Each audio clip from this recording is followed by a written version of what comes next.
What is it now? Ibuprofen, which is Advil. That's the one that is bad for your GI. But acetaminophen, bad for your liver. 5,000 deaths a year from acetaminophen overdoses. So be careful. Only take like a handful at a time. Seriously. Because it's very strong stuff. Hi. My question was, how do you make Castiel so adorable, like human Castiel? Okay, well.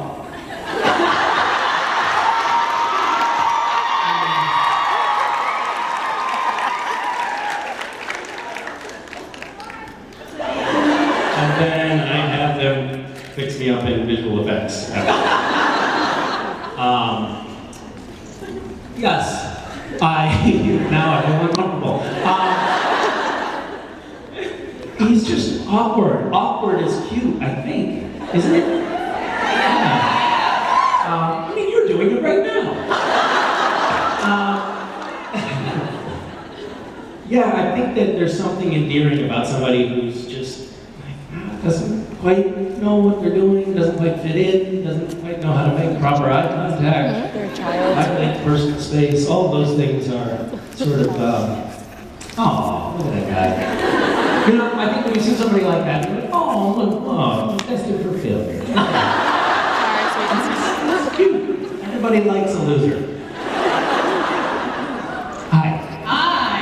Wow. My question for you is, so far with the filming of season 9, what is like the best prank that has been pulled backstage? Got some good stories? You know, at this point, we actually, we were on a flight recently. I don't remember where. We were flying somewhere, and we were we had taken up the whole first class cabin. It was all supernatural people. It was really awesome. We were being a little bit obnoxious. Jared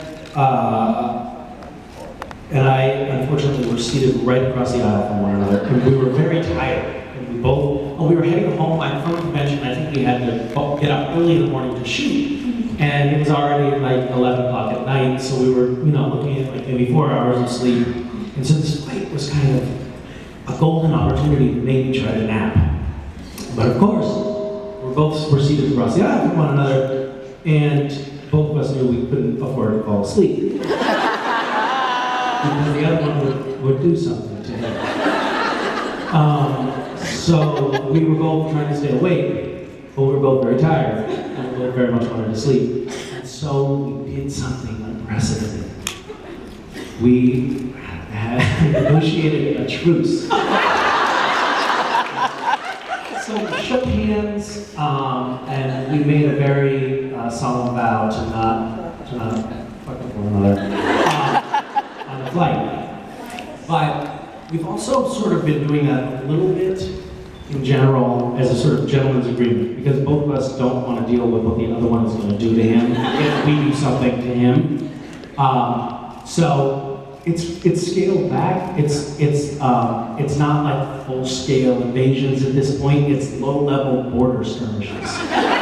So we'll just do things. The chronic sort of messing with one another that goes on is just trying to mess one another up during the takes. We recently had John Badham directing an episode of Supernatural, and he is a very well-established, storied, famous, seasoned director. He did War Games and Short Circuit and Saturday Night Fever. He's awesome. He's a great guy. But we were doing the usual, just fucking with each other during takes while he was directing. And he came out and just looked at us. And he looked at us with so much disappointment. You call yourselves professional actors. Look at you. It's pathetic. And we both were like, oh. Sorry, Mr. Brown. Sorry, sir. Sorry. And then we were better behaved after that for over an hour.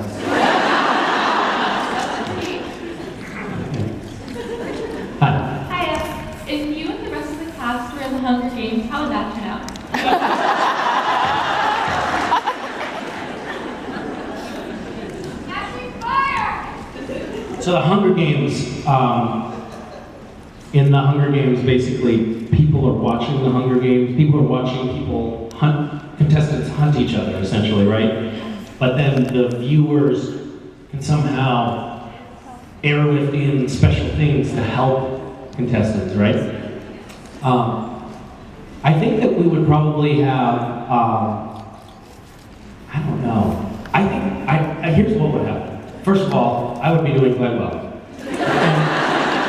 And I would be sort of in a situation where I was maybe about to confront Jared and Jensen.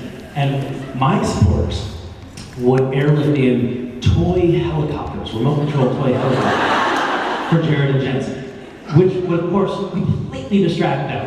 And they would be utterly unable to defend themselves while I took them down, using some sort of a weapon that I'd fashioned from sticks and twigs and wood. So, what's up? Hi. Trinity. I just want to say for your random acts of kindness, thank you for making that organization. It's inspired me to make a club at my school for it, to spread kindness around my community. Awesome. And my question is, do you think Castiel is going to move into the bunker with Sam and Dean, and under what circumstances do you think that will happen?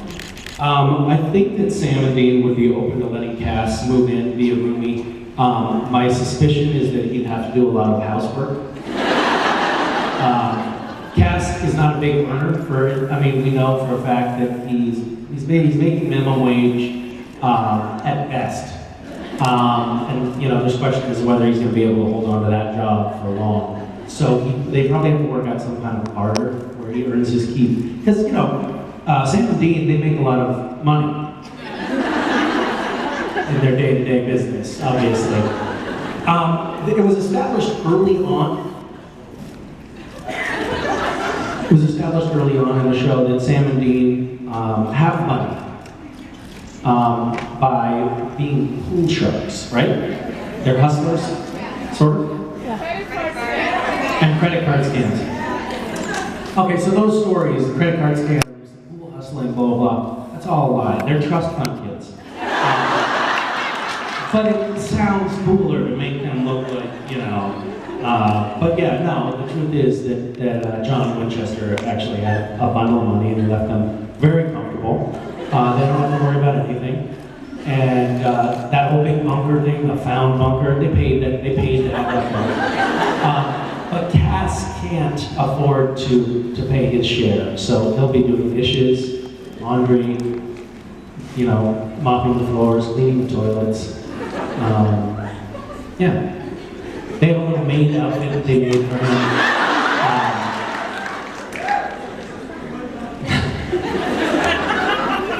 Thank you. And a little name tag on the apron that says, "Your bitch." And it's humiliating, but if he wants a place to stay, he's got to do it. He's got to suck it up, so he does. All right. What? Misha. Hi. If Castiel wasn't written as an angel, what supernatural being would you want him to be? Wait, if you what? What? If he wasn't written as an angel, what supernatural being would you want him to be? Invented as an angel? If he wasn't written. If he wasn't written as an angel, what would I want him to be? I don't know. How about you? A demon. A demon? No. I meant, how about as you?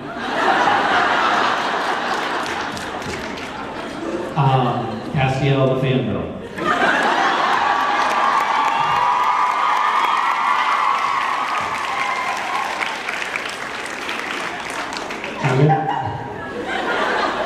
Her mouth's not working. Hi, my name is Tristan. Do you think that Castiel will become a hunter in the Supernatural season? And if he was a hunter, what weapon would he use? Well, Cass, I think, would very much, I don't know, he vacillates. So far in the season, he's been sort of, do I want to be a hunter? Do I not want to be a hunter? He got some, obviously, in the last episode we saw him, and he'd had some criticism of his hunting skills in the past, and I think that hurt his confidence a little bit. But Cass, I think that all of the hunters have at their disposal a whole assload of weapons, like a whole trunk full of weapons at any time. So I think it's only fair that cast should have access to the same arsenal. They really do travel with a lot of weapons. And it seems like they could really economize if they made like a gun that had a demon bayonet on the end. You know, they just lug around a lot of shit for guys who are constantly moving. You know, I think they would want like the toiletry version of the weapon kit. Because it's just a pain. I don't know, but I digress, as usual. Hi.